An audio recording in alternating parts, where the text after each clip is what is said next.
All right. I don't know if anyone's going to stick around for the third part of this accidental trilogy, but whenever my camera crashes, which it happened when I was trying to switch locations to and from the dust storm that happened in the classroom, the camera doesn't log back in the right way.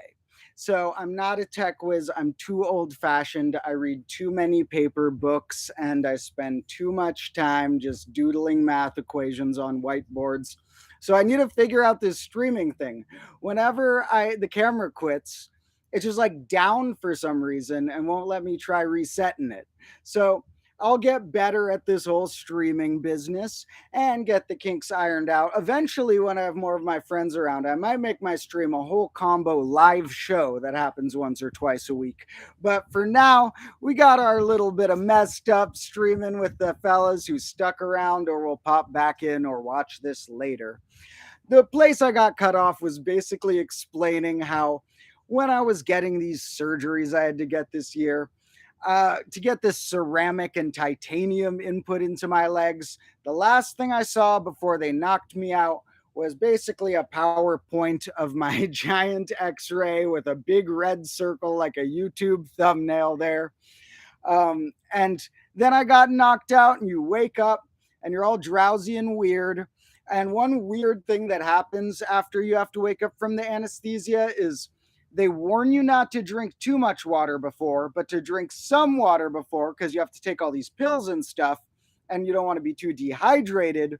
But then they warn you not to drink too much because if your bladder is too full and you're too numb and you can't get it out, it's a problem. They got to use that thing called a catheter that I don't want to talk about because luckily I dodged it in this case, but those things are not good. They're not fun for people.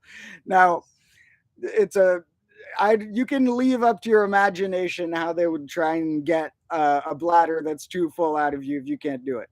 Now, I had my bladder full, and they were like, you might have to do this catheter thing if you can't take a leak.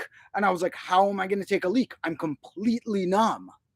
And then I just like flexed a certain muscle in my stomach, not the normal muscle you flex when you need to take a leak, and made it work. But it was completely numb while I was peeing. I was just like watching it. So that's kind of weird, but it was a little anecdote I had to throw in. Then you're kind of in the doctor's like what do you call it, bed or whatever, and they keep checking in on you, being like, how numb are you? We got to try watching you walk and stuff. And then they like wait until you're not too numb, try and force you to walk right away, and then kick you out of the hospital and send you home. Whatever. I didn't want to be there. I wanted to be around here, even though I was stuck out of my combo class for a while. There are some videos that you'll see the reposts of soon, and you've already seen some where I'm in my living room. Some of those were filmed during the time I was stuck in my living room because it was really hard to leave the living room with I had a walker and there's steps, and it was like nearly impossible for me to leave the house. So that was when I read a lot of math books and when my footage was indoors. And through all that, I had to get a second surgery, which happened pretty recently. The second surgery was in mid July. So we're coming up on 3 months for that, meaning I'm just barely starting to walk without needing canes and sticks. I still am in physical therapy and need all kinds of stuff, but this whole process while I was filming these videos was not easy. I was limping around a lot in a lot of pain, but I did decide to just keep doing it because you gotta live, you gotta do what you're passionate for. And I'm a chaotic person who's passionate about enough that I like moving quick to do a lot of stuff. Now, comments asking some stuff. Someone said, if you look at the two other streams I post in the same way for the thumbnail I tried to take as quick as possible because it's like you want a custom thumbnail when I had to reboot the stream. So I'm like, yeah, I don't want to leave my fans waiting. I got to get this thumbnail in. And so I'm just like, click, yeah. um, and then someone saying they like the piano videos. I'm planning on doing some more about those. It's hard to make music tutorials in the 1 minute ones because in a minute, there's a lot of context you need for the music. You need a little setup. And I don't want to just make a video that people without the context will just like not be able to understand. So I was able to do a music one about major versus minor chords, one about seventh chords. I'll do one about scales soon, but most of my music stuff will probably be in full videos on the main channel. And I probably soon am going to make a whole series because I'm a music teacher. Like I teach a lot of private students music, and I have some cool mathematical ways of presenting some concepts about like major versus minor scales, things called relative minors, various types of chords, this thing called the circle of fifths. That's a really cool way of analyzing patterns. When you look at distances between things of different intervals, what patterns you can get. And so I do want to make a whole music series at some point, targeted on not even necessarily one instrument. Like it can present it through a mix sometimes of piano and guitar, and even digital beat making. So I'm going to do a lot more music videos in the future because those are like pretty easy for me to film in that I already know what I would say. It's kind of like my day job is teaching music theory. And so now I just want to condense it into video form for you guys at some point, waiting for a little while, and then we'll get like a whole series about that. Um, Someone's mentioning Godel Escher Bach. I haven't read the entirety of that, only little bits of it, and I do want to read the whole thing. It sounds really cool. Hofstadter is a cool guy. I do want to read that whole book. Definitely going to get that at some point. If I had a copy of it around, I probably would have read it all because I just have like a stack of books this big. I've been going through slowly and steadily and jumping between them a bit. But I will add that to my stack soon. Someone wanted to ask again, discrete math or analysis? It's really hard to say. I would say that I don't really have a love for a particular approach of numbers or a particular field over other ones.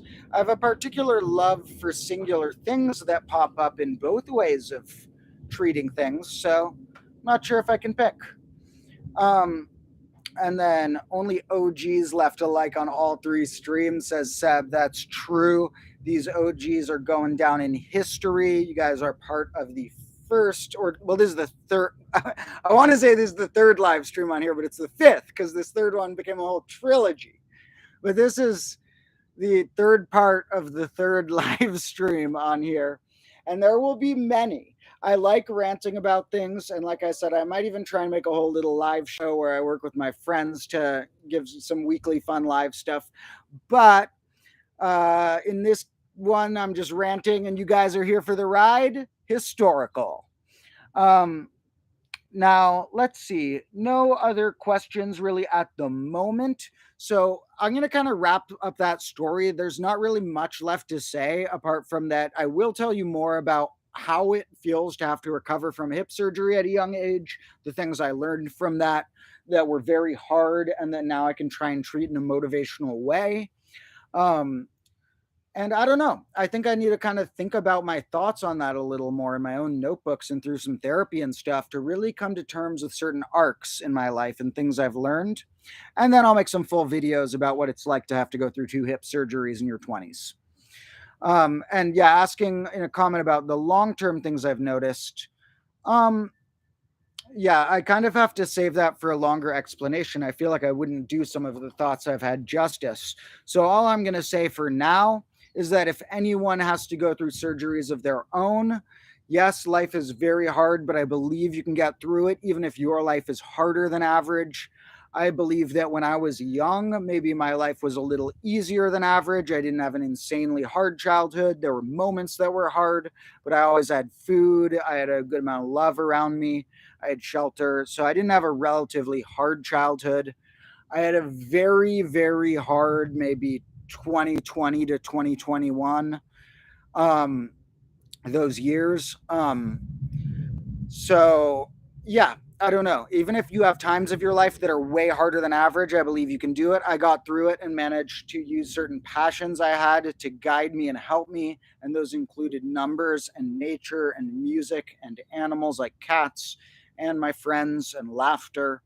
And those are some things that I really still incorporate in my life because they keep me super happy to do a lot every day. And I'm not happy all of the day, but I get enough happy moments in there. And so I'm working on getting those happy moments to be more consistent throughout the whole day. And I will teach you guys along as I learn because I've learned a lot of things in life, but I'm still learning a lot. So I kind of teach you guys the things that I've fully learned, meaning often the things I dealt with or learned mathematically a few years ago. And then the things that I'm dealing with emotionally or learning mathematically right now will probably be next year's videos. Um, so that's about all for today's little story on that. But no one says I got to quit streaming right away. Why don't I share a couple more fun facts? Also, I got this equation wall behind me. I don't have a Sharpie or permanent marker right here, but I think the dry erases work pretty good on the wall as well. And I keep some dry erase markers handy. And so if anyone has any favorite equations, I can write them with dry erase. I think it'll stay good enough on the wall. I think it'll make it pretty permanent, unless like it really gets scrubbed. It'll basically be permanent. Anyone got any favorite equations? I'll tell you if they're on the wall yet or not. And if not, we will add them. Although I made a promise to my TikTok fans long ago that if they commented equations, I'd write them. And I'm a little behind on getting all those equations on the wall. So I got to catch up, fill this wall with equations, because the main view you guys get of the classroom is there. You get my clocks and my broken desk, you get all that stuff. But in case the camera accidentally pans this way, before this wall is filled with clocks, we'll fill it with equations. Now, someone was wondering what equations are on the wall, and if the quadratic formula was on there is another question. And let's see. Yeah, we have the quadratic formula. And let's see some other ones that are on the wall. We got right here shows that x squared on that side shows that x squared minus 1, and there's x squared as a visual diagram with 1 cut out of it. Like if this is squares on a grid, x squared minus that 1 cut out equals the same area as x plus 1 and x minus 1. So that's a good thing to know, that, x squared minus 1 factorizes like that. But I like the geometric look too. We got some joke ones on the wall here. Some of the joke ones were because we started writing. Well, actually, it's kind of funny. So this is a joke one that I wanted up there. That's like a classic meme in math, is like you got to write triangle and you have 1 as you're there. That's the I direction on the complex plane. So why not say it's I tall? Well, 1 squared plus I squared, 0. So the third 0 squared. So that must be the third side. So that length is clearly 0 if that's 1 and that's going in the I direction, right?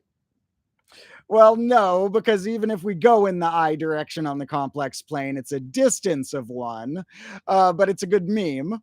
And so then I tried to draw that, but when I had my friend draw that one, they then started writing I down there. And I was like, oh, no, I should be on the upper axis. I forgot to tell you. That makes it more like the complex thing. Now I need to make my own meme right triangle. I messed it up. What are we going to do? We're going to write over it and make some new meme right triangle. So I was like, okay, how about this one? What if we have, I don't know if you can see that very well, but on the very top, maybe right for you guys, if our sides of our right triangle are the square root of infinity, well, each of those squared adds to 2 infinity. This is not how you use the infinities I talked about in part 2 of the trilogy stream. But pretending that you can add infinities like that, those go to 2 infinity. So the hypotenuse must be the square root of 2 infinity in length. So that was my own meme cover up of an accidental mess up of a common meme. Now we got some actual equations too. We got like Heron's formula for the area of a triangle. We got one of the factorians someone recommended, where a factorial's digits, or no, a number's digits each taken to the factorial and added are itself.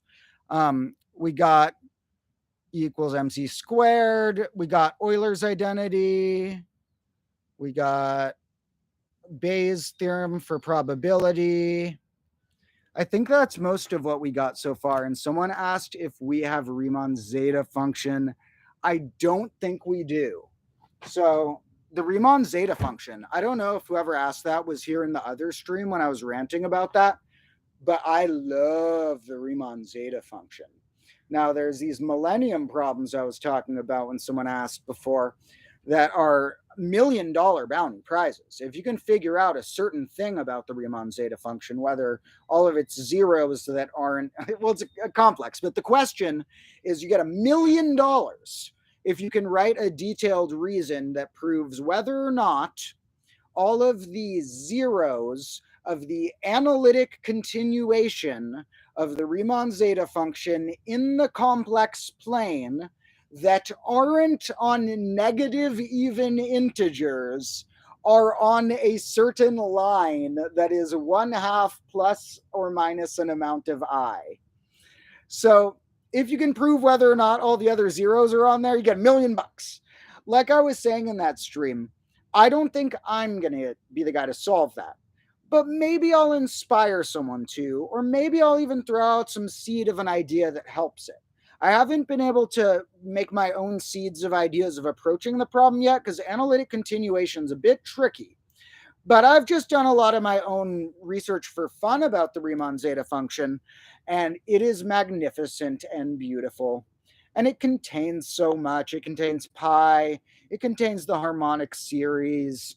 Oh man, what a beautiful function. Someone's saying that e to the I pi equaling -1 should be on the wall. I wrote that in a different form.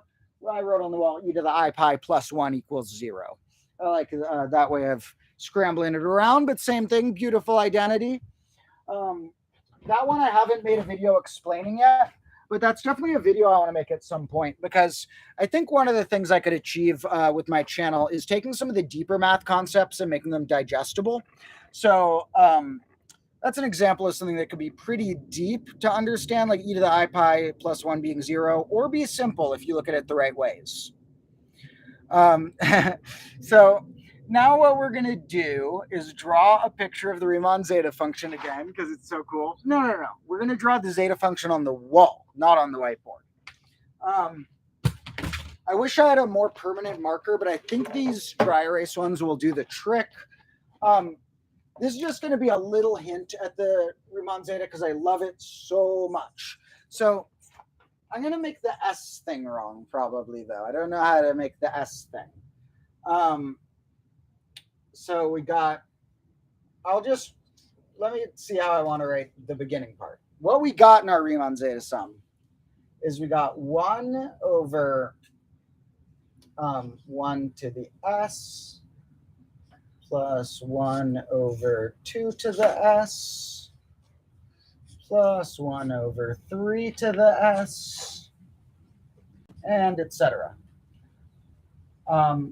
I will look up later how I want to write the function there. I always write the S thing. They often write wrong. It's like a Greek letter.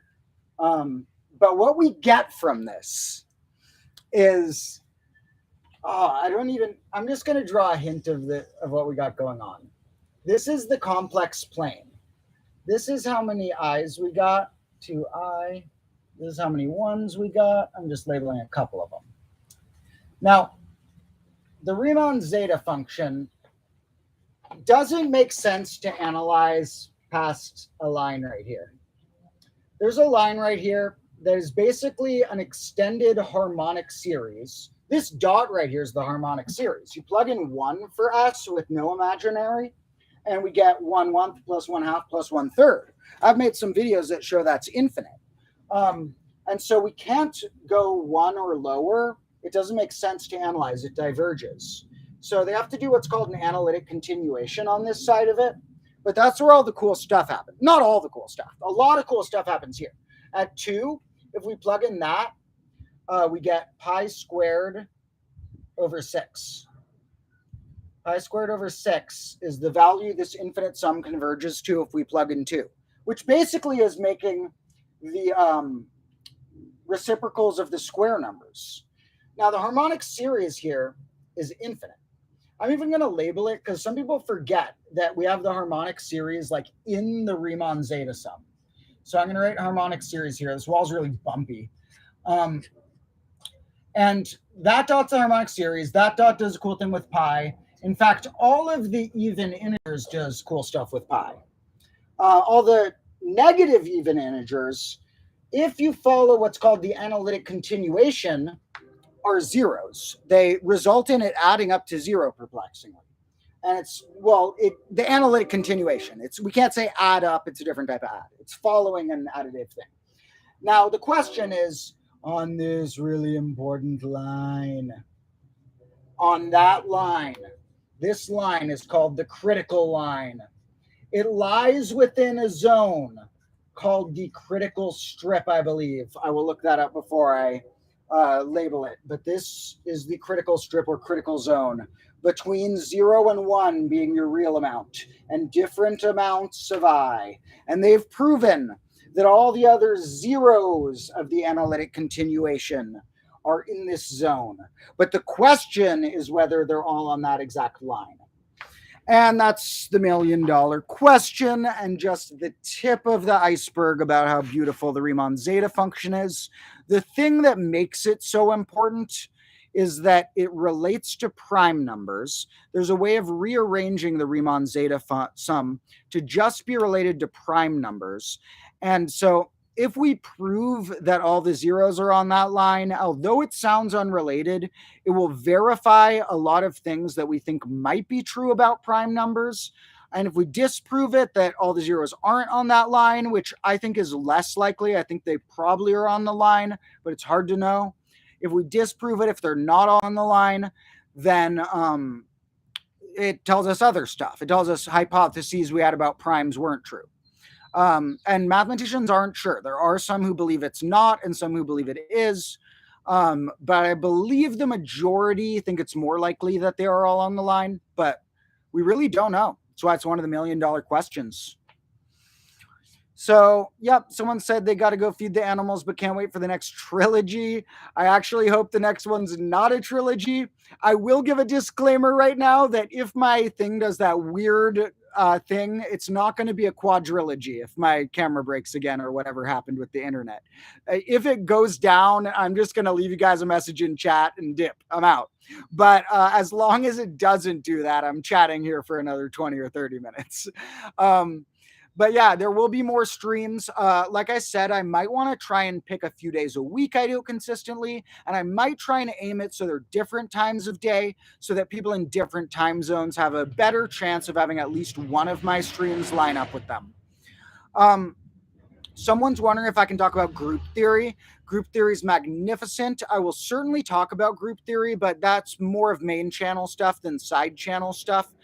This is actually my side channel just because it's where, like, it's just as dear to my heart, but it's where my more casual stuff goes. But that's like a main channel video of group theory type stuff I'll do at some point because there's so much to explain about group theory. It's very fundamental to all fields, but it's really hard to explain, and I don't understand the deeper parts of it. So that's probably some group theory is in the category of things I am currently learning that you'll probably see in a video in a year or two.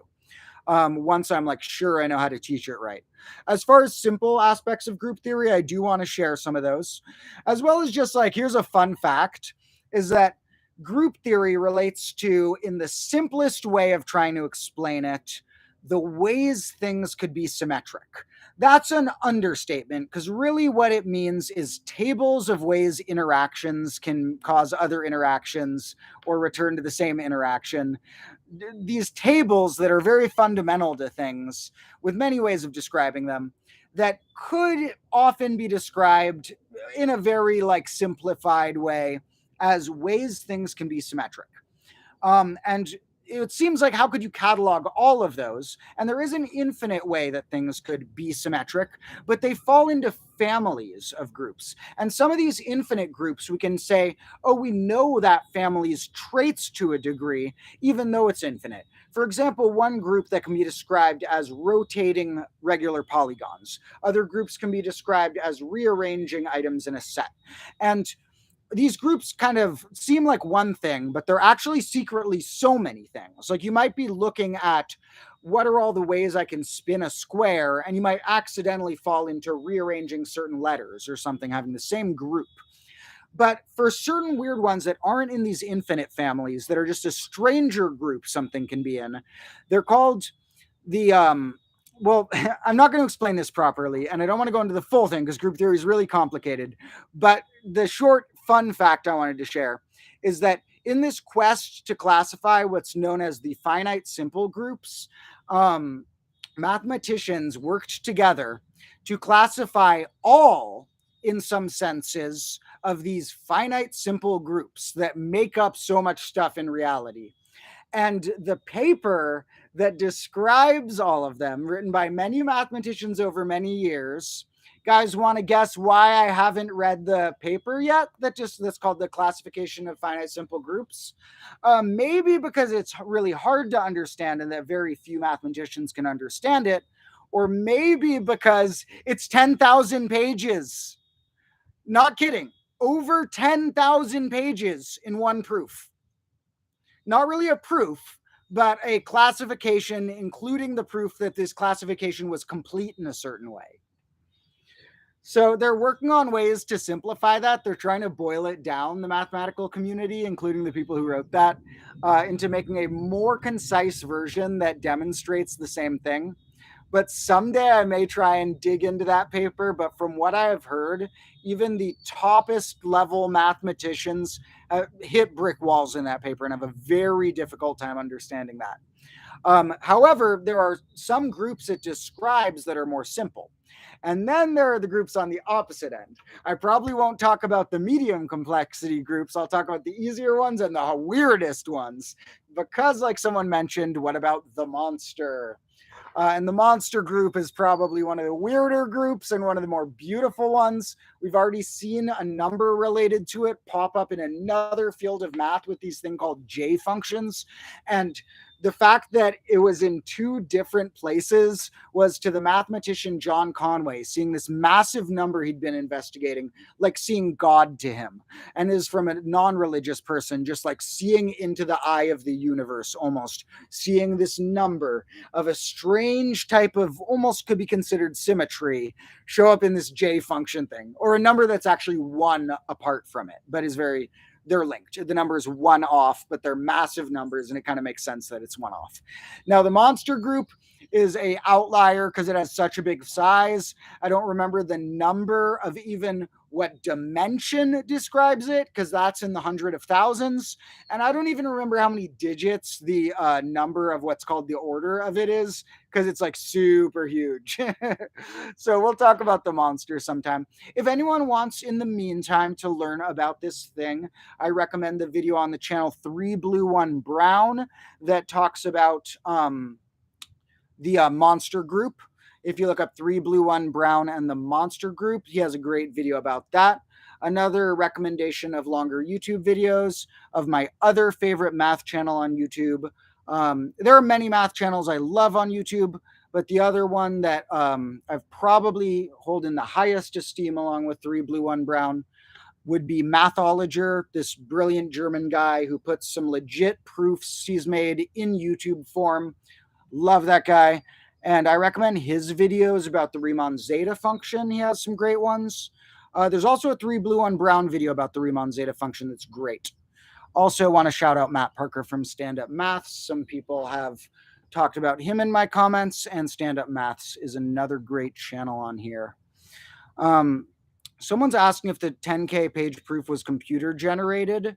I don't believe any of it was. I think it was just from a big group of people.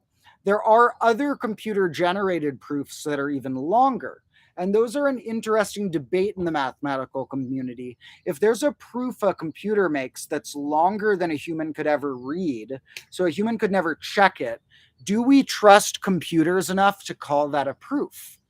Now, it's kind of debated in the mathematical community on certain things that have only been proven by computers on a long enough proof that humans can never check it. So those are debated. But the classification of finite simple groups is not that type. That's something that is considered human. Some humans understand the entirety of it and are trying to boil it down. Someone says they're a 14-year-old kid loving math and appreciate it. That's awesome. I love people of all ages getting into math. I've loved math in different phases of my life, and I think people from any age can hopefully like my videos. I would say the majority of my audience is probably more college aged and a lot of high school age as well, but it ranges. There's some really young people and some really old people who like them as well. Someone saying the order of the monster group in the comments. I won't say that one out loud for your guys' sake. That would take about a minute. Is the order. And then, yeah, the dimension even that describes it, like I mentioned, is in the hundreds of thousands. And someone said, I have the best math channel. Thank you. I'm hoping to build the best math channel, or to my main channel and this bonus channel. I'm hoping to turn Combo Class into the greatest mathematical resource online, but we're just getting started. We are in grade -1, and I consider when my desk broke maybe about the halfway point of grade -1. So I'd say we are just starting the second semester of grade -1. We have a lot to go and a lot to build. And anyone who likes these videos, I hope you share them with anyone online, share them with your friends in the real world. I don't post my videos places online. I feel like that's tacky. So if anyone else finds videos that are applicable to some mathematical forum or somewhere and they want to post my videos, that would be awesome to help spread the word. Of course, not in like a spammy way. I want naturally people to just fall in love with math in the way that makes sense for the person, not shoving it down their throat, but finding some glitch that anyone can like the math behind, and then eventually they stumble down the rabbit hole where they like all of math. Maybe. Someone is shouting out Black Pen, Red Pen. Haven't watched as much of his stuff. His videos aren't as, he does maybe in my opinion a little more quantity over quality, but I'll dig through to find some more of the quality ones. Nothing that they're bad in any way. They're just kind of like a little less condensed of like a art project or book chapter in the way that the other channels I mentioned are. He's still really cool though. I'd love to chat with him or work with him. And he runs so many channels that the quantity over quality isn't necessarily a diss, because he has like so many different channels aimed at different things that I really respect that guy's like widespread amount of math knowledge he's shared. Someone would like to see the drawing of the fourth side of the triangle. I saw that online not long ago. Maybe I'll try and stick that on the wall. It's pretty cool. What they're referring to is that even though triangles obviously have three sides, there's ways that the sides of a triangle have these really important rules they follow. And there's kind of a fourth line that shares certain cool rules with them and could be considered like, hey, I'm a side too. Um, Someone else likes clocks and watches as the background visual. Right now, we're not getting many of them. Maybe to wrap up the stream, we'll go to this angle a little bit and start clocking it out a little bit. Remember, everyone, to check out my Clock Quest episode on the main channel. And that was the newest one dropped, where I kind of explained part of the reason I have so many clocks. But I also just love clocks. So I don't like moving clocks, they're my nemesis. I like stopped clocks. So we're going to have more and more. We're in the 40s of them right now. As far as dice, oh boy, you guys want to see my carpet? We got dice everywhere here. Whoa, my webcam's going to fall off. Okay, this is a bad idea to try and show you guys my ground. All right. I don't know if there's as many there. We got dice all over the ground of the classroom. Now, some of them actually get embedded in the ground after it rains. And I'm looking forward to that after the next rain, that when you go out and it's muddy and you step on dice out here, they get kind of stuck in the ground and make my little dice mosaic. And some people had to head out throughout the time. Thank you for everyone that stopped by and commented they had to dip to go to bed or whatever. Makes sense. I rant for a long time. I don't expect everyone to hang out for the whole stream. But whenever I stream, anyone who pops by to ask a question or share a thought is very welcome and loved. I love all my fans. And in addition to spreading math, I genuinely want to spread a lot of love in the world. I think that after going through a lot of hard things, I realized that there is such beauty, not just in the numbers I talk about all day, but in things like nature and laughter and friends and family, and certain things have such beauty that I love you guys for watching my videos, and I want to spread more love too. And that might sound cheesy as hell to you guys, but there's things that are important to love. So people should think the world's super beautiful. I'm not like a religious guy. I'm a bit agnostic. I don't know what I think about God. I'm still pondering that through my head. But I'm a bit spiritual in certain ways where I think patterns and certain types of meaningful coincidence or synchronicity are very beautiful as well. And I want to teach you guys to think the world's as beautiful as I can find it. Because if I can go through 2 hip surgeries and a lot of mental issues and broke my femur and a billion other things, not to mention that I used to be a heavy drinker and I haven't drank alcohol in more than a year. That's difficult as well. I'll tell you stories about that in the past or about my heavy drinking phase. Wild stories happened in my heavy drinking phase. But I haven't drank in more than a year, so that's not easy either. But that's why I can make so many videos. So if I can go through all that and find a way to be happy during parts of each day in between all my angst, I want you guys to make sure you can do that too. So thank you for all the loving comments back. Someone's wondering, have I considered pantheism? There are a lot of ways things like that can be described. Personally, I kind of like the term agnostic, even though some religious people don't like it, because it kind of means I don't know. I'm open to not knowing. Maybe there is a God. Maybe we're in a simulation. Maybe neither. Maybe this is that. And I like to make hypotheses. There are things I can prove, and there are things that I think I will never prove in my lifetime. And I think I'll never prove in my lifetime whether we're in a simulation or not, or whether a God exists or not. So I'm going along for the ride on those. But I am trying to prove some other interesting things about life and philosophy, some medium scale things. So we'll see. Also, I do have some weird, this is my weird religion. Now, okay, I don't want to sound like I'm trying to start a cult or anything because that's the furthest thing from the truth. But I do have kind of a personal religion where I feel like my comboism is my own religion. And part of that relates to all of the things that I've said I love, as well as certain interpretations of what I call clues that are certain meaningful coincidences that I call clue theory for fun. But one weird thing in my own personal religion is I don't believe that Earth has been visited by aliens, but or in the way that people think like a UFO that's very human-esque happened in the last 100 years. I don't think in the last 200 years there's been a human-esque alien visit the planet. Um, but I think there are aliens out there very far from us. And there are aliens throughout the universe, I think. But I think they might be really far from us.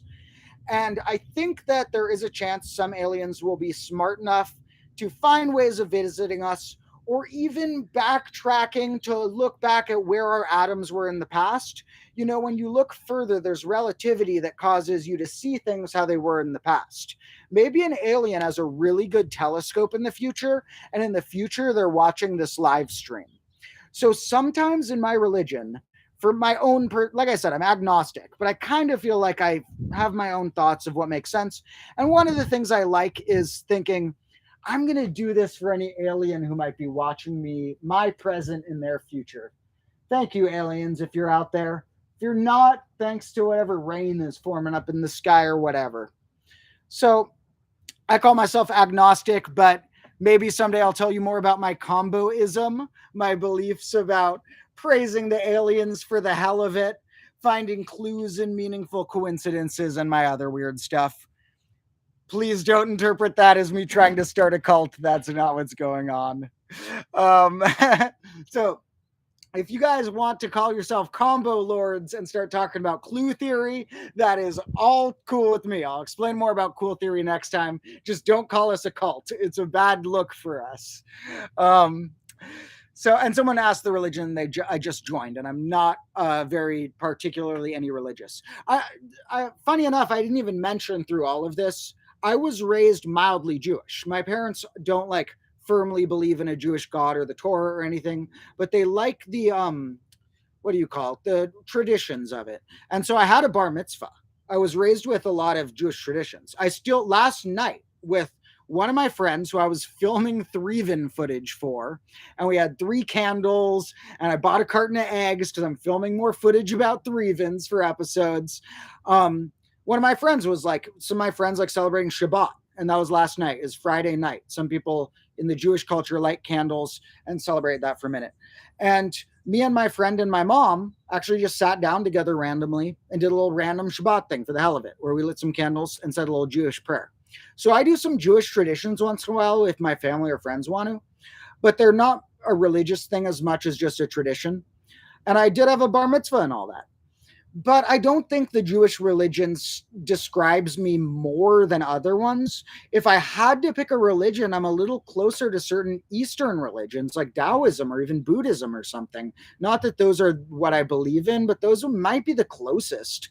So I have my own comboism in my weird head. But I'd say I'm agnostic if someone asks, because that's the term that kind of just means who knows. New religion born combo lords. I would say if you name the religion, we'll call it comboism, but make sure you don't call it a cult.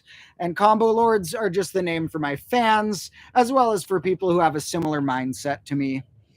Someone thinks musical scales prove harmony. Now, I will go into this at some point. It's interesting that we didn't have to use the Western music scale with 12 notes, but it did make sense, and it relates to the fifth, which is 7 half steps out of 12, being a very good approximation of something. And so when we look at wavelengths and frequencies, octaves are automatically fundamental, which is the same letter to itself. But the notes in between, we decided to chop into 12, and it works really well. And there's something fundamental not about the fact that we did 12, but about the fact that 12 was a really good approximation for something, and that within the 12, we can do a lot of beautiful stuff. Now, trust me, I like 12s. There are 12s on the music scale, how many half steps, and there are also 12s on clocks. There are 12s on the egg carton I bought last night to film Threeven footage for. There are 12 little joints on my fingers, not counting my opposable thumb. 12s are everywhere. Base 12 is the second best, actually. It might be a good transitional step. I like base 6. Base 6 is so beautiful and simple. Base 6 for the win. But base 12 is like almost as good. 12s are all over and awesome. 12 got a nickname. It's called dozen. What other number that size got a nickname? You hear 11 get a nickname or 13? No. 12? Dozen. So, 12s are historically important. Even 12 12s. 12 squared was historically called a gross. 12 tens was historically called the long hundred. 12s are all over culture. 12s are so good. So the 12 was awesome that it ended up being the musical scale, but it's not the only way we could have cut it. So we'll get into that in the future. That's like the 7th music theory lesson I'll drop is like, first we have to be like, okay, we do this with notes. And then it's like, we abandon the white keys. And then it's like, okay, we abandon major versus minor chords. And then it's like, okay, we're abandoning that we have 12 semitones. That's a few steps down the line. But I like abandoning a rule and then making a rule. And sometimes you got to break stuff to make stuff. And I don't know. Let me get back to the comments before I break something and make something. Someone says the cultural aspect of religion is fun.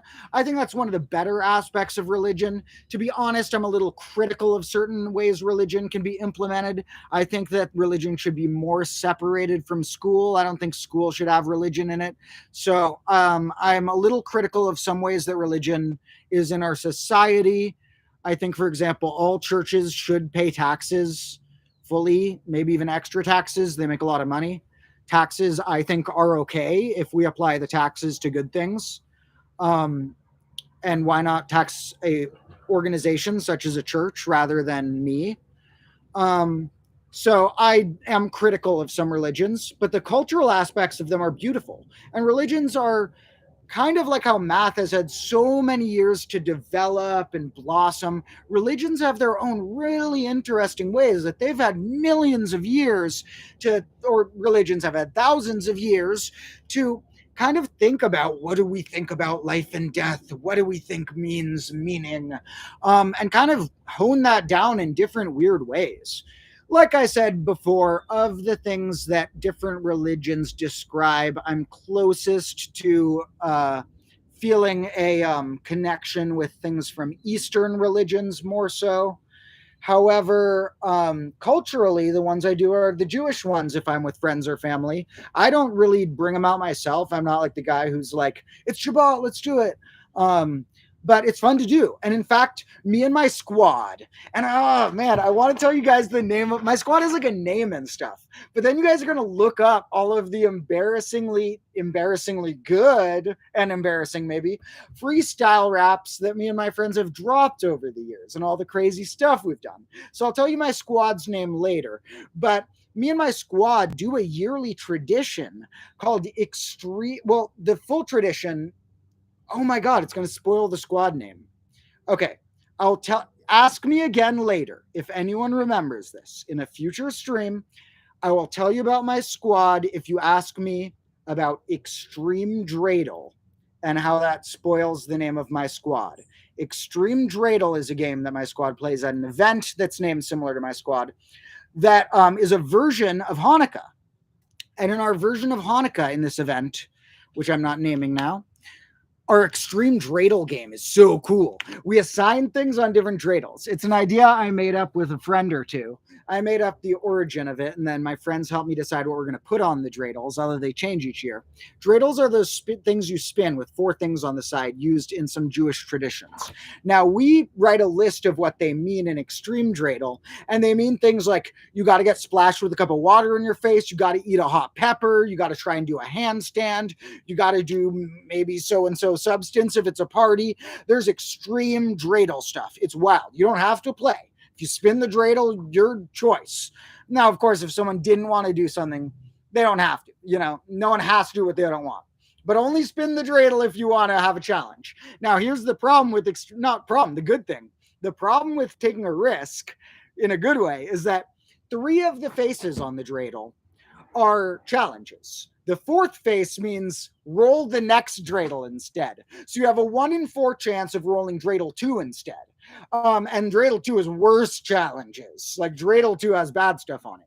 Then dreidel 2 has 3 bad challenges and then 1/4 of a chance. So now a total of a 1 in 16 chance from the original. 1 in 4, you hit dreidel 2, 1 in 4. From there, you hit the next. You get your dreidel 3. I don't know if you want to spin dreidel 3, but if you hit that on dreidel 2, you have to. So Extreme Dreidel is such a fun game. Oh my god. I actually have some footage of Extreme Dreidel I can show you guys at some point. And all I'll say for now is that eating a jalapeno, well, it was like you had to take a big bite out of a jalapeno that was equivalent to at least a third or a quarter of the jalapeno, I think.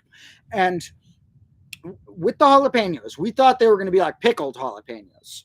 Pickled jalapenos, the vinegar must take out a lot of the spice. Because if you're used to eating a pickled jalapeno and you're like, that's pretty hot, that's different than a full normal ripe jalapeno. And the ripeness really varies. At one extreme dreidel year, they weren't that hot. Another year, there were flooring people. I was like, what's wrong with people? We ate the peppers last year. Everyone was fine last year. We got riper peppers or something. And these jalapenos, people were taking the bites and being like, oh my god, I gotta go to the bathroom for 5 minutes and then lay on the floor, and this is like in the middle of a party. And so we were like accidentally like half killing people with these peppers in extreme dreidel, but they spun the dreidel. What are you gonna say? So that's extreme dreidel. I'm gonna go back to some comments now and look at some of these things. Oh, I haven't looked at the comments in a really long time. I'm gonna skim through some of these. So many dice. Someone said something poetic. Someone loves the content. Knowledge is beautiful. People are saying I'm over that phase. Yeah, I do want to mention a quick again about the thing I really quickly hinted about how I quit drinking. Maybe I'll show you guys the video. I put it up on TikTok briefly, and then TikTok flagged one of my videos for dangerous content where I was just holding a knife and gesturing at the whiteboard with a big knife. And then I appealed it and they put the video back. But the fact that they were sensitive about me just holding a knife made me be like, I should take off 1 or 2 other videos. And the videos I removed from TikTok so they don't get mad at me, which I may show on YouTube later, which I haven't shown yet, are me using a sword to chop open a watermelon, and one where for 1 year of sobriety from alcohol, and I'm just going to say sobriety from alcohol. Interpret that as, I'm not saying I'm sober from alcohol. Interpret that as you will. But 1 year of sobriety from alcohol for my health. I blew up a cake, kind of. I got a paper cake on purpose. So it was like a pinata or something, and soaked it in some lighter fluid. And you could kind of not tell it was paper in the video. And so there's a video of me like, all right, I'm here sober. Here's my cake. Light it, and then just start cackling maniacally as it blows up. And I wanted to do that. I asked my friends and family if they would go along with the ride because I was like, it's something that I really related to that I heard the stuntman Steve-O mention once. I'm a big fan of Jackass. I think it's actually art. I think the show Jackass is high art, in my opinion. You can debate me on that if you want, but that's my opinion. And I think that some of the members, like Steve-O in particular, have really interesting life stories, things that they can share. And he used to be on an insane amount of every substance and was worried that when he quit them all, he wouldn't be able to pull crazy stunts again. And it took a transitional phase for him to realize, you know what? I don't need those substances to be an insane stuntman.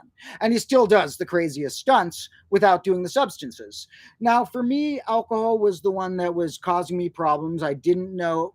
It wasn't that I didn't know. I tried to use it correctly, but my brain isn't built to use alcohol in a moderate way. So I quit it after some turmoils. But I was worried for a second. What if I quit drinking? Am I still going to be fun at parties? Am I still going to be able to do the more chaotic videos of mine where I break something or light something on fire and have fun with it? And I did. I quit drinking and I still have fun and I still go wild, and it worked. So that's what I meant by blowing up a cake. And I'll show you the footage later, was me trying to celebrate that you don't necessarily need anything that you thought was your tool to be a crazy, wild thinker or actor. You can be the tool to be the crazy, wild thinker or actor. So I blew up a cake. And what I really wanted to mention from that is, guys, be careful with alcohol. Alcohol is a dangerous one. So most of my friends know how to drink responsibly, so they still do it. But me and some of my other friends quit because it is a slippery slope. And be careful, guys. I don't recommend alcohol. I'm kind of anti-alcohol channel, even though I don't care if anyone drinks if they're around here. Don't care if someone leaves a beer bottle in my combo classroom. People can do whatever the hell they want. But from things I've experienced, kind of an anti-alcohol channel. But whatever, people can have fun. Not anti people having fun when they're able to handle it. Now, looking at some more comments, someone thinks the Riemann hypothesis is God's plan for the universe. You never know. I think that math is fundamentals, and so it's got to mean something that the harmonic series goes to infinity and slightly higher than it doesn't, and that some incorporate pi. Got to mean something. Now, let's see. I was kind of just skimming back and forth through these. People are saying they're going to start the Church of Comboism and the Preacher Demotro. I don't know if I want to take the title Preacher. We'll take a T instead of that PR and go for teacher. But I like that. We'll go with the not church. We're not going to call it the church. We'll call it the classroom, because I think a church is like a classroom. We'll call it the classroom of comboism. And you'll write preacher and cross out the per and write T, because I'm the teacher. But that's mostly a joke. Please don't start a cult, guys. But I love having a fan base, so it's cool to have you guys along for the ride with me. So someone's wondering my musical background. I took piano lessons at a pretty young age. I was a little frustrated with bits of them, but I liked them enough that it wasn't just my parents making me do it. I also kind of liked it enough to want to continue on my own. But then I hit a certain age where I was like, I got into programming beats on GarageBand. I want to do this more than piano. I already feel like I know how to play the piano stuff I want to do right now. I want to focus on this beat making. So my parents let me quit piano lessons because I was doing other musical stuff. And so I started making these beats. Now, I almost wore a shirt that was it. I have a shirt that was from when I was working at a music shop. Reverb is a random company that makes amps. Got a shirt for free from my boss. But I almost wore the shirt today.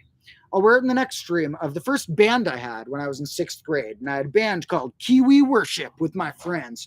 And we were awesome. And I was the piano player. And we played one show and have some really rare cassettes of our stuff. And we were not great. But it's pretty cool that I made a rock band when I was in 6th grade.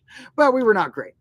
But then from there, I continued to do beat making. I learned guitar from partially taking some classes and partially just learning myself, continued my piano training, and then I worked in a music shop for a long time. And it was a super small music shop that I was basically managing myself. There was another guy managing it on other days from me, and there was a boss who had a lot of stuff to do. So there were days it was just me in a music shop. And when the customers don't come in, I'm just figuring out music stuff in between, making sales and register stuff. And so I had a lot of time around instruments, and I transitioned into music teaching at some point once I had learned enough. So through classes, personal investigations, learning, playing in bands. Now, what I skipped over is that I've made a lot of music over the years. When I was in middle school, I made a lot of rock music. Going to high school, I made a lot of rock music. Started getting into hip hop, made a lot of hip hop music. In a senior year, when I graduated high school, the last year, I burnt a CD of my songs. It was basically an album, but for some reason I called it a mixtape because I was like, I'm going to make a more full album. And it had samples in the beats, I think is why I called it but they were samples that I completely chopped up. Like, they were samples from old cartoons that I chopped into beats, and I was rapping over them. And I gave it out to people in the high school, and it was so weird and awkward because I didn't know how to do it. And I was a really weird kid who didn't realize till after the fact that people might have thought I was a popular kid just because I talked a lot and engaged with people. I thought in the moment I was so awkward, no one liked me, and I was weird, apart from my best friends, that I was the weirdo. That was over analysis people do to themselves. But in that senior year, when I was handing out the discs, I was like, oh, I'm so embarrassed. How do I do this? There's a cute girl. I want to give her my thing. Oh, it's my mixtape. Bye. And then, I didn't realize that some people didn't even realize I meant that it was my album that I was rapping and made the beats until they listened to it. And they're like, wait, this is all the same vocalist. Wait, this is him. So I handed out a bunch of those, and then I made 13 rap mixtapes in 2013. I'll show you the links to those sometime later. And I've continued to make a lot of music with my squad as well as on my own. And there will be Demotro albums coming. There was a different name for the past stuff. I'll tell you guys eventually to look up all my past stuff. It was under a different name. You're not going to find it. If you really look, you'll find it. If you're a super fan, you really dig, you'd find it. But you don't need to, because I'll share it with you guys soon. But the music under the name Demotro that I've still been writing, I'm very excited to record and drop soon some full Demotro albums, which won't detract from my making videos. It's just part of my day always. Is I spend a couple of hours each day on math, spend a couple hours each day on music and stuff. And so I have some kind of hip hop-ish albums that I'm really excited to drop soon. Show you guys that side of me. And what was I going to add to that? Is that that the beats for those are the soundtracks on my main YouTube videos. On the main YouTube videos, the majority of the soundtrack beats, some of them are random Creative Commons things that my editors used of a Creative Commons file, but the majority of the beats, and all of them in the last couple episodes, I made. So I soundtracked essentially with the help of my editors and occasionally using other Creative Commons beats, all the main episodes on the main Combo Class channel. So a lot of those beats that you hear in the background of my full episodes are what I'm going to be rapping and singing over and playing other live instruments over in the albums I'll show you guys. But I'll also, at that point, once I drop one or two of my new ones before long, I'll show you links to the 13 mixtapes of 2013 and to my Squad's album and to all that. And yes, they are already all online. So if anyone really digged, they would find them, but I promise I'll share them soon. So let's see down here if anyone ever thinks other thoughts. Someone wonders why prime numbers are important. I did skip over a Pythagorean tuning question. I would get a little sidetracked on that. It's kind of a long story, but it's a cool topic. About prime numbers, they make up every number. So I want someone to pick a number. Write a number in the comments, someone. Actually, a few people should do it.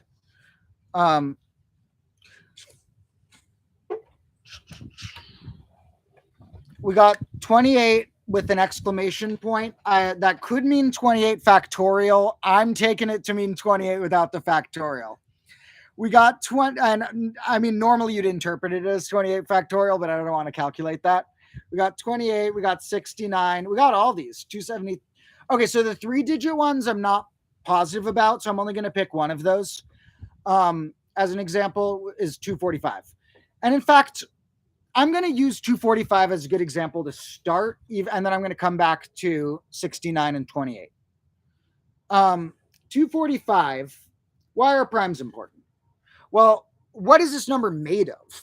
If I talk about adding to it, there's so many ways to make it. But many things work on a multiplicative scale. So what multiplies to make this up? Like how our base 10 system is about 2s and 5s. What makes up this?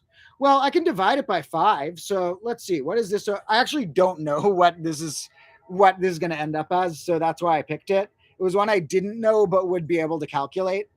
So if we divide this fella by 5, we got I'm bad at this. We got 1 and then 240 over 5.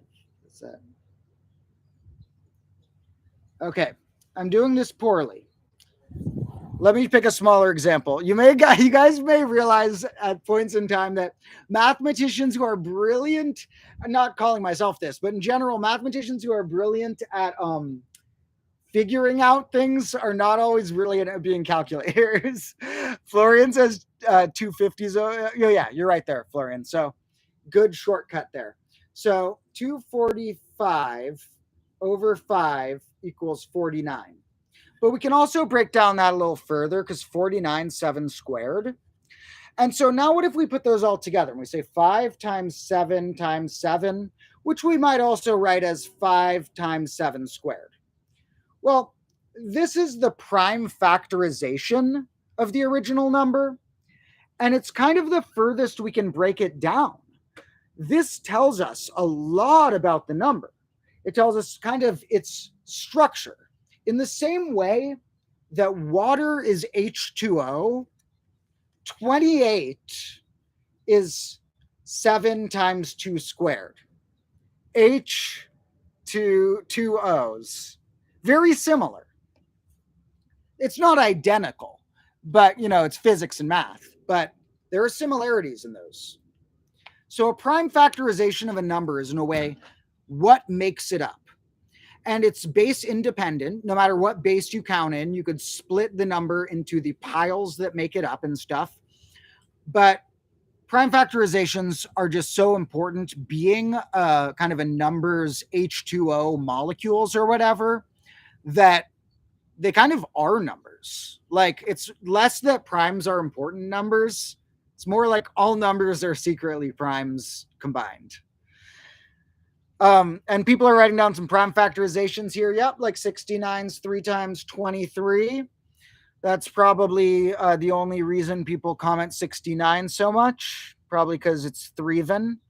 Probably no other gags or memes hidden there. Probably same with numbers like, 420. That's a random threeven number. 666, threeven. That's probably why those numbers are more popular, just because people picked a random threeven. Speaking of threevens, does anyone in the comments have anything that comes in a threeven quantity they want to name? And I'll tell you if it's made it into the episode I'm filming yet or not.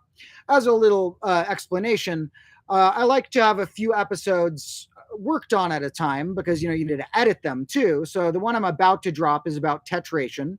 The one I just filmed is about continued fractions, which is getting started on its edit.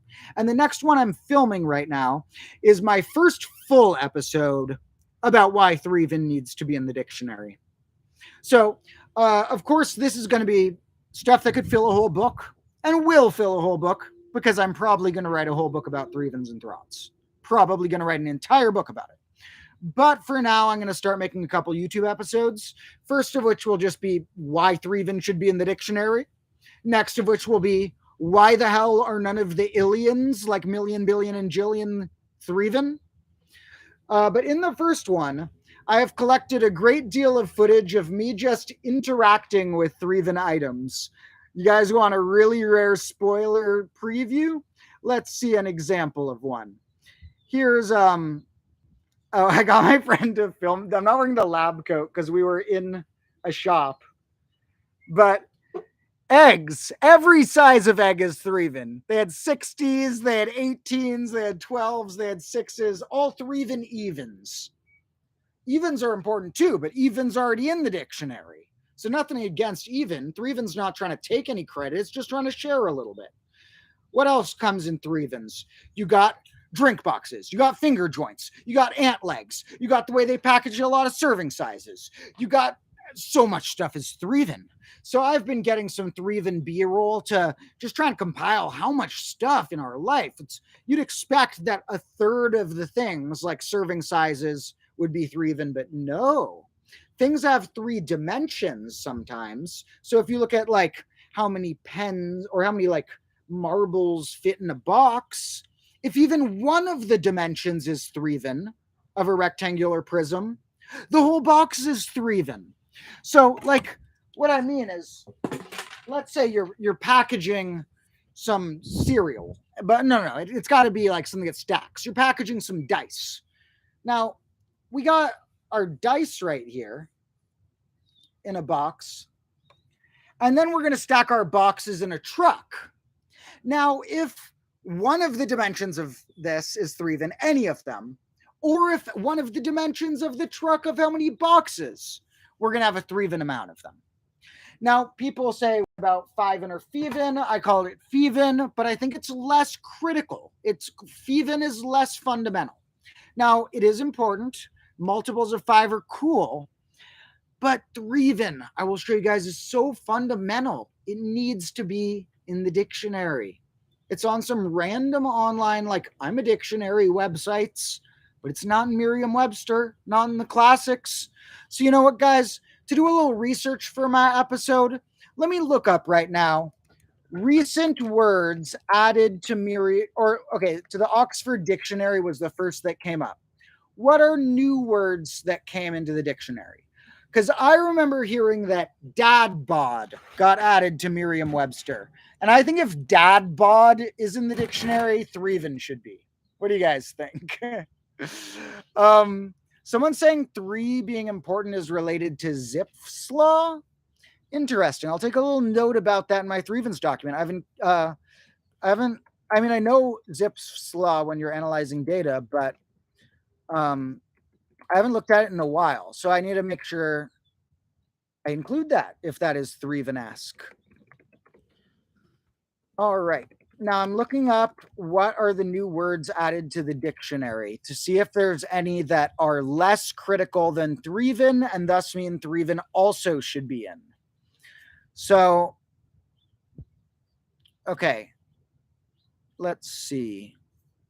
Whoa, they got some wild ones I can't even say on stream here. Dude, my stream might get taken down if I say all these words they put in the dictionary. Okay, but I'm just trying to find some that are like, okay, drive up. If drive up, which means designating a restaurant, shop, banker, etc., with a counter or window to which customers may drive to in order to serve rather than having to leave. Yeah, drive up. You go to a drive up restaurant. But if drive up's in the dictionary, why can't threeven be? Some of these I don't even know what these words mean. Fudder, gone. Oh, Ghostbuster. That's cool. Yeah, Ghostbuster can get in the dictionary. I like it. They put that in. Haggis-headed, meaning stupid or fool. Okay. If haggis-headed as a diss, like it's literally just a diss word. They say they added it to the Oxford Dictionary in September 2021. Haggis-headed, adjective of a person, stupid, foolish.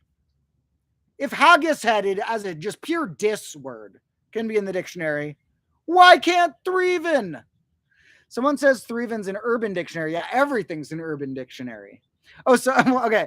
One of you guys who's familiar with Urban Dictionary should add a thing on Urban Dictionary about combo class and say it's the place where all the coolest clocks live, all the craziest equations live, and all the craziest math goes down. Yeah, and if somebody calls me haggis-headed in real life, we gonna have a problem. I'm bringing out my golf club if somebody starts haggis-heading in me. No, I'm kidding. Peace and love. Everyone should stay peaceful. Now, where should we go from here? I kind of went through the stories I was going to stream today. We're an hour into the third part of the trilogy, and I think I might wrap up the stream before long and work on my editing to get you guys some full episodes soon. So think of if you guys got any last questions, equations, comments, three-vin items, anything of that sort. I think I might wrap this thing up pretty soon. It's very, very fun talking to all you guys, and I love seeing the people stick around, ask questions, and be my fellow combo lords. One of the questions is what's the craziest thing my cats have done so far? Um, let's see. I have footage of some funny ones. Well, I have footage of my old cat a while ago encountering a possum who was playing dead and like sniffing it and not knowing what to do and just like stepping over it on the fence and going past it. The cats do really cool gymnastic maneuvers where they can like jump, run up a tree, run up the fence. The cats can with no problem. You see these fences right here? The cats have no problem just running up it, like using their claws or something. They just go zoop up or down those fences. They I guess the craziest maneuver they do is my window in my actual room. This fell off. Okay, come on. My Why isn't this sticking? Oh, there we go. Sorry, guys. Whatever. That'll be good enough. My window in my actual room is next to the fence on the other side, and so the cats can jump from the fence into the window or the other way. It's a good way in and out of the house from our windows. So sometimes I'll have my window either like so shut that it's not a recommendation for them to try and jump from the outer fence into it, or wide enough that I'm like, yeah, here you got room, guys.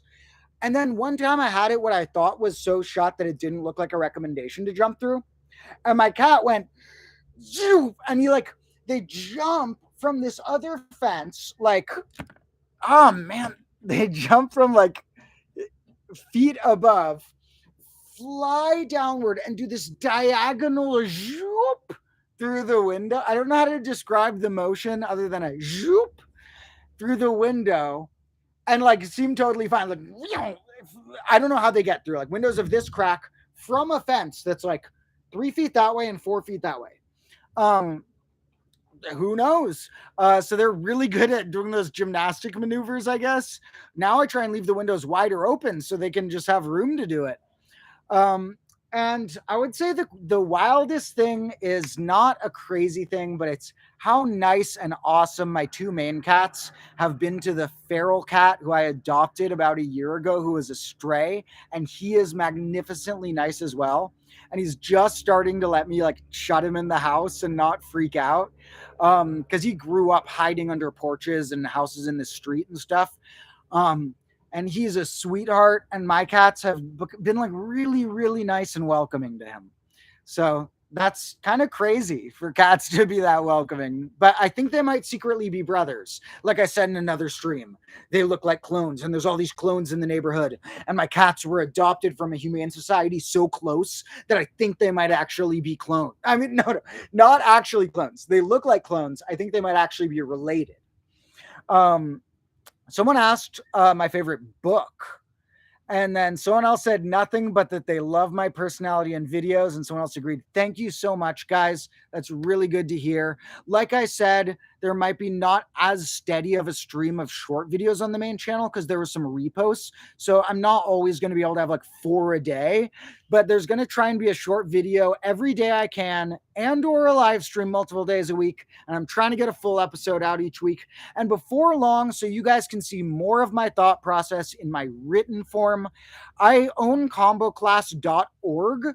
Someone else has comboclass.com that they're not using for anything, but comboclass.org, I realized, is just as good. So I bought that, and I'm going to make that website for you guys soon too. So then once that's up, you'll have an endless supply of Combo Class. But for now, thank you so much for appreciating the content and my personality. I really like it. Like I've said, I have dealt with a lot of mental issues over the years, and I'm a weirdly artistically driven person, motivated in ways that, even if I had no viewers on here, I would have been doing this.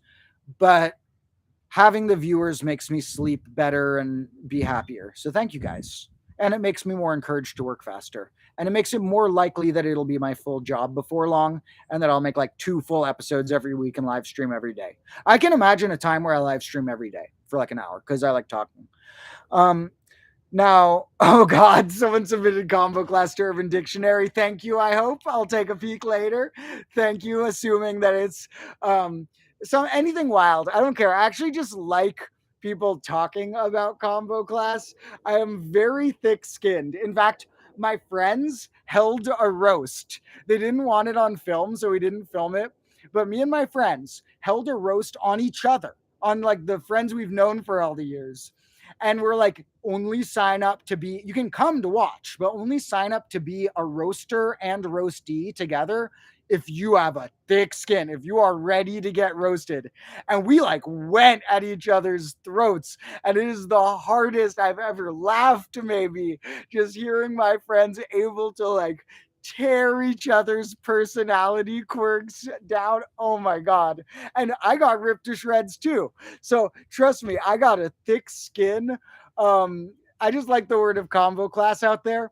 So I'm sure eventually Urban Dictionary will have all sorts of weird comments about me in combo class because the combo dream is spreading. But thank you for getting a positive first one up there. And last question I'll answer. Oh, you're going favorite book real quick. I will answer it. You can rewatch the stream later if you miss it. Is favorite books in terms of math. One of my favorites is The Book of Numbers by John Conway and Richard Guy. One called What is the Name of This Book by Raymond Smulyan. Any Collection by Martin Gardner. I really love the author Clifford Pickover. I really love many authors along that recreational logic thing. As far as non-math, I really like the author Kurt Vonnegut. I like the author Douglas Adams, sort of comedic mix of almost real worldish sci-fi and fantasy things. Um, and Arlene is also saying thanks. Thank you with Arlene. And she says that assuming her, sorry if I assume anyone's gender, that I help with Arlene's mental health each day as well. Thank you. Having your comments on my videos, Arlene, helps with my mental health. So win win. Um, and a lot of you, I noticed the recurring comments on the videos. So those of you who leave a nice comment on every couple of videos, I do notice and I do appreciate, even if I can't get back to every comment. Sometimes I have to like way after the fact read them or skim through them really quick, depending on the day. But I really appreciate comments. They're great. So thank all of you guys and girls and other everyone's. Thank all my combo lords. I'm going to log off right now. Last question was if I'm in college. I'm not currently, but this is a weird form of college. This is the weird form of college we're going to right now. So thank you guys. I will catch you in another stream very soon. And probably have another short video or two for you later today. In either case, there will be the short videos coming. And all of you, I hope, are tuned on the main channel. So make sure to subscribe there. Hopefully, if you want to put notifications on for one of them, do it for the main channel. Because that one at least has my like full episodes that come out like once a week or something. And on probably Monday, maybe Sunday, but probably this Monday, I'm dropping a 14-minute episode about the level beyond exponentiation. I love all you guys. Catch you soon and goodbye.